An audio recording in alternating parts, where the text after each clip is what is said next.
ஜம்மு காஷ்மீர் மகாராஜா ஹரிசிங் ஆங்கிலேயரிடம் முதலாக செனாப் பாலம் கட்ட கோரிக்கை வைக்கப்பட்டு அவர்களால் முடியாது என்று திட்டம் கைவிடப்பட்டது. இந்தியாவின் பல பிரதமர்களால் கனவு பாலமாக இருந்து கனவாகவே கரைந்து போன செனாப் பாலம் தற்போது பிரதமர் நரேந்திர மோடியால் திறக்கப்பட்டுள்ளது.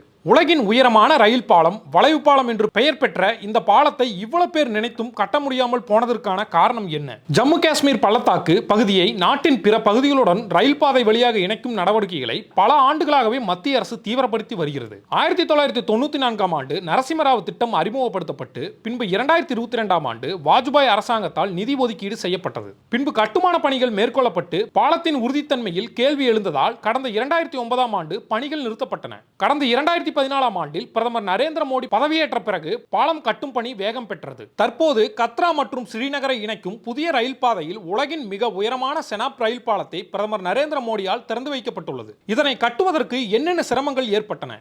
டெல்லியையும் ஸ்ரீநகரையும் இணைக்கும் இந்த செனாப் நதியின் மேல் அமைந்துள்ள இந்த பாலம் மிகப்பெரிய காஷ்மீர் பள்ளத்தாக்கு மற்றும் உட்புறங்களில் உள்ள முக்கிய பகுதிகளில் ரயில் இணைப்பு ஏற்படுத்துவது பெரும் சவாலாக இருந்தது. மலைகள், ஆறுகள், ஆழமான பள்ளத்தாக்குகள் ரயில் சேவைக்கு தடையாக இருந்தன. காஷ்மீரின் ரியாசி மாவட்டத்தில் செனாப் நதி ஓடுகிறது. இதன் மீது ரயில் பாலம் அமைத்தால் மட்டுமே காஷ்மீர் பள்ளத்தாக்கு பகுதிக்கு இணைப்பை ஏற்படுத்த முடியும். அது மட்டுமின்றி பூகம்ப பகுதியான மண்டலம் 5 இது அமைந்துள்ளது. பாலம் கட்டுவதற்கான இடத்தை அடையவே 26 கிலோமீட்டர் நீளத்துக்கு தற்கால சாலைகள் அமைக்க நேரிட்டது. மலைகளை குடைந்து 1312 அடி நீள சுரங்கப்பாதையும் அமைக்கப்பட்டது. நாள்தோறும் சுமார் 3200க்கும் மேற்பட்டோர் இரவு பகலாக கட்டுமான பணிகளை மேற்கொண்டனர். சாலைகள் இல்லாத பகுதி என்பதால் கட்டுமான பொருட்களை கொண்டு செல்வதில் மிகவும் சிரமம் இருந்தது. காற்று, மழை, புயல் என பல்வேறு சவால்களுக்கு நடுவே இரவு பகலாக நூற்றுக்கணக்கான பொறியாளர்களும் தொழிலாளர்களும் 8 ஆண்டுகள் வேலை செய்து கனவை நனவாக்கினர். ஜம்மு முதல் ஸ்ரீநகர் வரை சாலை மார்க்கமாக சென்றால் 7 மணி நேரம் ஆகும். ஆனால் இந்த புதிய ரயில் பாலத்தில் 3 மணி நேரத்தில் செல்ல முடியும். 36 மலைகளை குடைந்து அமைக்கப்பட்ட சுரங்கங்கள் வழியாக ரயில்கள் செல்லும்.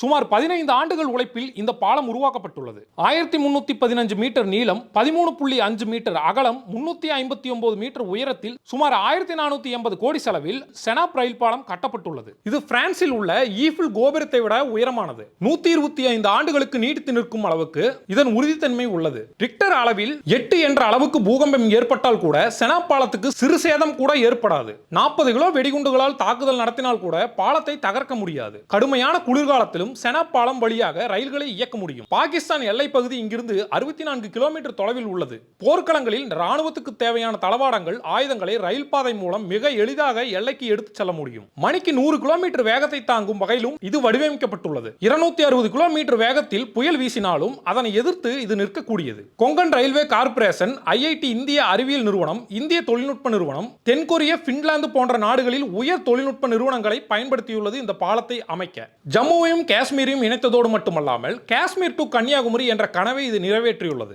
இந்த பாலம் இன்ஜினியரிங் அதிசயம் என்று கூறப்படுவதோடு இந்தியாவின் உள்கட்டமைப்பின் ஒரு மைல்கல் என்றும் இந்தியாவின் பொறியியல் வளர்ச்சியின் உச்சம் என்றும் போற்றப்படுகிறது.